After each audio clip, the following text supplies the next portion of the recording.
This thing called planning has been around for a long, long time.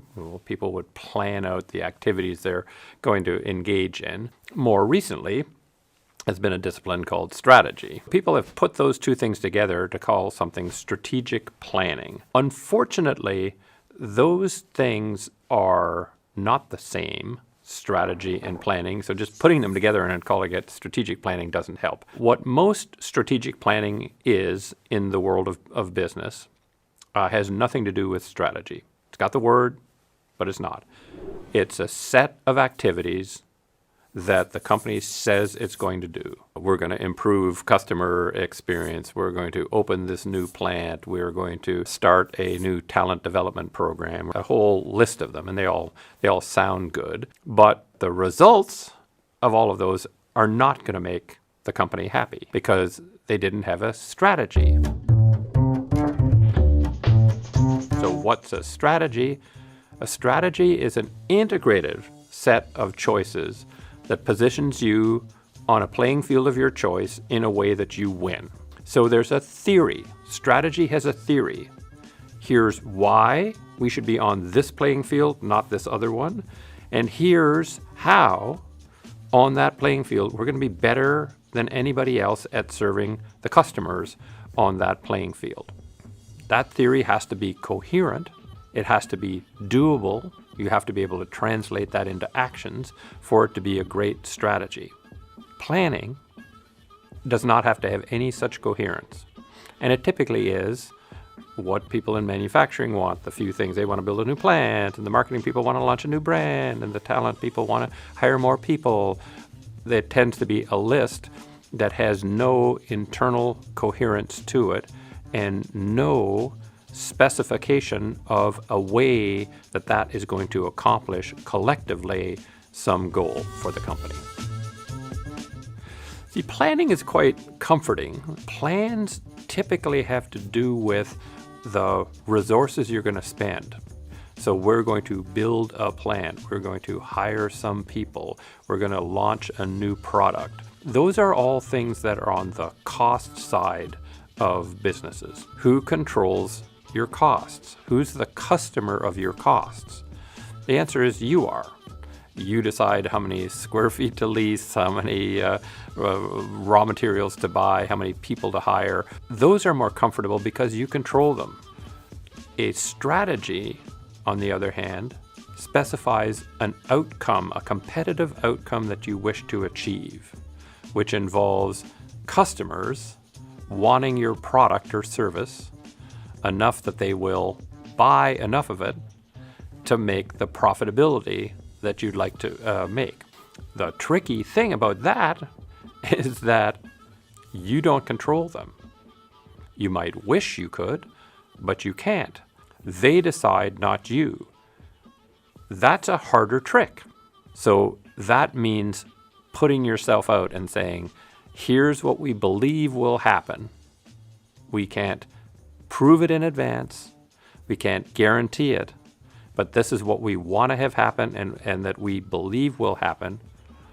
It's much easier to say, I'll build a factory, I will hire more people, etc., than I will have customers end up liking our offering more than those of competitors. The tricky thing about planning is that while you're planning, chances are at least one competitor is figuring out how to win. When U.S. air carriers were busily planning, what routes to fly and there was this little company in Texas called Southwest that had a strategy for winning. And, at first that looked largely irrelevant because it was tiny. What Southwest Airlines was aiming for was an outcome. What they wanted to be is a substitute for Greyhound, a way more convenient way to get around at a price that wasn't extraordinarily much greater than a Greyhound bus.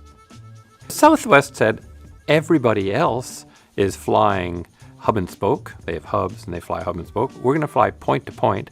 so that we don't have aircraft waiting on the ground, because you only make money when you're in the air. We're going to only fly 737s, one kind of aircraft, so that our gates are set up for those, our systems are set up for those, our training, our simulations are set up. We're not going to offer meals on the flights, because we're going to specialize in short flights. We're not going to book through travel agents. We're going to encourage people to book online, because that's less expensive for everybody and more convenient. So their strategy ended up being having a substantially lower cost than any of the major carriers, so that they could offer substantially lower prices. Because it had a way of winning, it got bigger, and then bigger, and then bigger, and then bigger, and bigger, and bigger, and bigger, until it flies the most passenger seat miles in America. The major carriers were not trying to win against one another. They were all playing to play, as I say. They were playing to participate. Maybe buy more planes, get more gates, maybe grow some, not having a theory of, here's how we could be better than our competitors. And that was fine until somebody came along and said, here's a way to be better than everybody else for this segment. And so that segment then goes. It's gone, and the main playing to play players have to share a smaller pie that's left over after Southwest takes whatever share it wants. If you're trying to escape this planning trap, this comfort trap of doing something that's comfortable but not good for you, how do you start? The most important thing to recognize is that strategy will have angst associated with it. It'll make you feel somewhat nervous, because as a manager, chances are you've been taught you should do things that you can prove in advance. You can't prove in advance that your strategy will succeed. You can look at a plan and say, well, all of these things are doable. Let's just do those because they're within our control, but they won't add up to much. In strategy, you have to say, if our theory is right about what we can do and how the market will react, this will position us in an excellent way. Just accept the fact that you can't be perfect on that and you can't know for sure. And that is not being a bad manager, right? That is being a great leader, because you're giving your organization the chance to do something great. The second thing I do is say, lay out the logic of your strategy clearly. What would have to be true about ourselves, about the industry, about competition, about customers for this strategy to work? Why do you do that? It's because you can then watch the world unfold, right? And if something that you say is in the logic that would have to be true for this to work is not working out quite the way you hoped, it'll allow you to tweak your strategy. And strategy is a journey.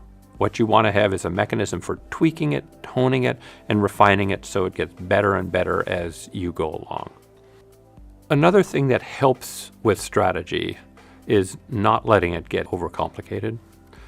It's great if you can write your strategy on a single page. Here's where we're choosing to play. Here's how we're choosing to win. Here are the capabilities we need to have in place. Here are the management systems. And that's why it's going to achieve this goal, this aspiration that we have. Then you lay out the logic, what must be true for that all to work out the way we hope. Go do it and watch and tweak as you go along. That may feel somewhat more worry-making, angst-making than planning, but I would tell you that if you plan, that's a way to guarantee losing. If you do strategy, it gives you the best possible chance of winning.